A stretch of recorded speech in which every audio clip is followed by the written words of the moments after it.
So today we're going to talk about a really critical choice facing the community of Milford. It's a decision that's going to have a huge impact on its high school students and really the entire local workforce. And it all centers on one place, the Applied Technology Center.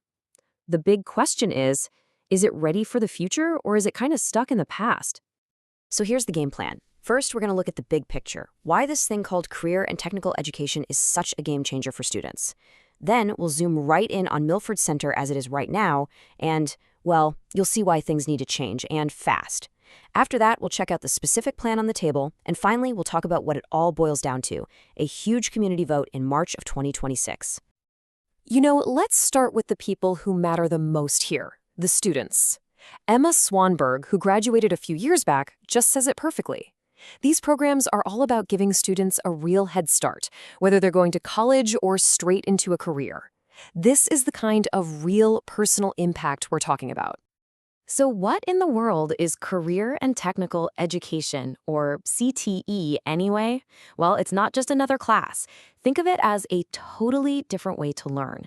It combines the usual academics with hands-on, real-world skills. So students aren't just reading about a job in a textbook, they're actually doing it, building it, creating it. And get this, they can often earn college credits and even professional certifications before they ever leave high school. Which brings us right to our first big question. Why does CTE matter so much? Well, if you look at the results, the numbers, they really tell the story. It's a win for the students, and it's a huge win for the whole community.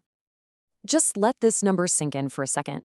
Students in CTE programs have a 10% higher graduation rate. I mean, that's a massive difference. It just goes to show you, when learning is hands-on and feels relevant to the real world, students are way more likely to stay engaged and get that diploma. And the story doesn't stop at high school graduation. Nope. Over 3/4 of these students go on to some form of higher education. This really shatters that old myth that CTE is something you do instead of college. For most of these kids, it's actually a powerful launch pad into college because they already have a clear idea of what they're passionate about. And the benefits just ripple outwards. Parents love it. They're 3 times more satisfied. The programs directly help fill the jobs that local businesses are struggling to fill. And students walk out the door with actual valuable certifications, like for OSHA safety or Adobe software, that make them hireable from day one. It's education that builds a stronger future for everybody. Okay, so we've seen how powerful these programs can be, right? Now let's switch gears and look at the reality on the ground in Milford. Because while they have a really valuable program, it is facing some pretty serious hurdles. And this sentence right here really gets to the heart of the problem. You've got these 21st century goals, this forward-thinking education, but it's all happening inside facilities that are frankly falling apart. There's this huge gap between the education they want to give and the actual building they have to give it in. Okay, so let's take a look inside. And I've got to warn you, some of this is pretty shocking. These aren't stock photos. These pictures were all taken right inside Milford's high school today. I mean, look at this. This is the precision machining lab. Some of these lathes are almost a century old, 100 years. They're worn out, they're not accurate, and here's the most important part. A lot of this stuff just isn't safe by today's standards. It doesn't meet OSHA compliance. We're asking kids to learn a modern trade on what are basically museum pieces. And it gets worse. This isn't just old. This is a straight-up safety hazard.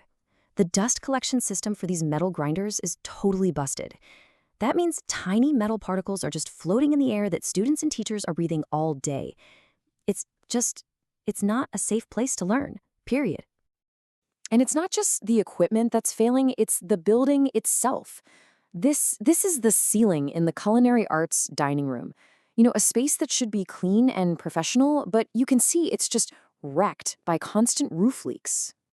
And if you step into the actual kitchen, it's the same story. The big stuff, the convection oven, the steamer, the dishwasher, they're all either broken, ancient, or both. I mean, how are you supposed to train someone for a professional kitchen when the tools are worse than what you'd find in a thrift store? You just can't. Okay, so you might be thinking, well, the tech programs must be fine, right?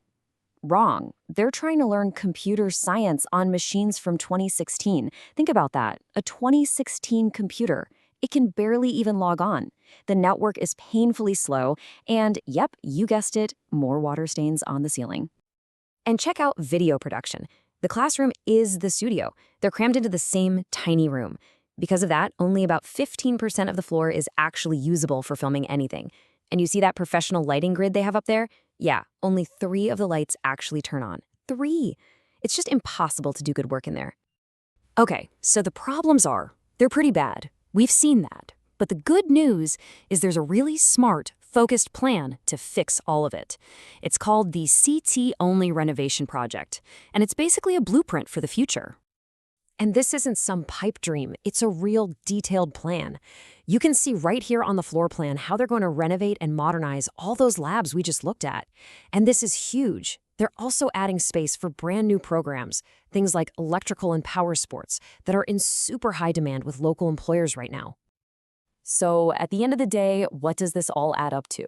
Well, it means the labs will actually look like the places these kids will one day work in. It means they'll be safe.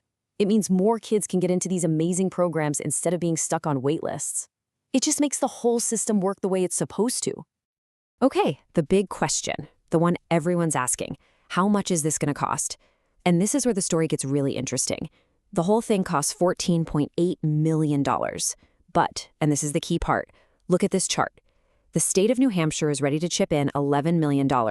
That's almost 75% of the entire project. The local share, what the town needs to cover, is just $3.8 million. And here is the catch. You have to understand this part. That $11 million from the state, it's sitting there waiting, but we can't touch it unless the community approves its local share first. It's an all-or-nothing deal. If the local bond passes, boom, Milford unlocks that huge investment from the state. If it doesn't, that money goes away. So everything we've talked about really boils down to one specific day, the vote in March of 2026. This is the moment, the opportunity for the community to make all of this happen and to invest in the success of its students. Now, this isn't a brand new conversation. Back in 2024, a bigger plan didn't pass. It got about 41% support. Then, in 2025, a similar plan got so close, almost 59%, and you need 60 to pass. The support was growing, but the message from the community was clear. We want something more focused. And that's exactly what this CTE-only project is. It's a direct response to that feedback. So it all comes down to this one question. What's it going to be? Are we going to make a smart investment in our students' future, grabbing millions in state aid to build something incredible? Or are we just going to face the rising costs of doing nothing? You know, the constant emergency repairs, the unsafe classrooms, and worst of all, the opportunities our kids will miss out on? That is the choice on the ballot in March 2026.